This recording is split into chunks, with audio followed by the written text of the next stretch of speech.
进前高雄的兴达电厂发生火灾，台电经过调查，发现这导火原因是因为天然气管线连接的所在有一个发电机无使用正确规格拍紧，致使伊无法度承受300度的高温，才会造成火灾。初步判断是厂商施工停达，不过台电嘛讲会搁加强内部的安全检查。天然气、加热器4个位会当看出超伟大的分子，这是火警了后，火灾厂区目前的状况。台电表示，火警范围局限于天然气、加热器的天井4个位。这个月初到高雄的兴达电厂，天然气升机组气体外泄引起爆炸。23日记台电公布事故原因。目前我们初步的发现，就是法人这边发现，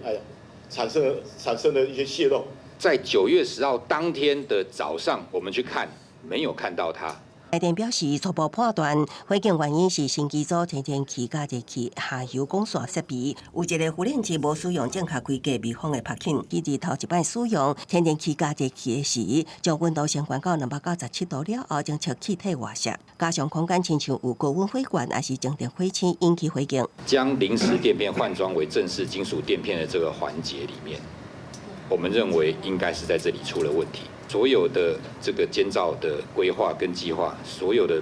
都是规定台电由统包联盟自检，台电去查验它的文件。台电表示，在后勘检发现拍紧消息，因不过天然气加热器启动进前，爱先初步测试无误，才会当做后一步动作检判有存拍紧，只是不是正确规格，会追究通报联盟的责任。那感觉起来好像我们在推卸责任，我要告诉你不会。出了一个这么大的火球在那一个地方，让地方的居民受到了惊扰，台电不会没有责任。事故原因初步定调是承包商施工疏失，不过台电当作强调，发生这么大的代志，台电并无责任。会提出代志原因出来了后，进行内部调整甲检讨，也会向统包联盟讨赔。其他升级组已经全面确认无误，也已经要求厂商出示产品来源，确认产地制造方无来自中国还是其他地区买的产品。目前会先暂停使用天然气加热器。公司新闻采访报道。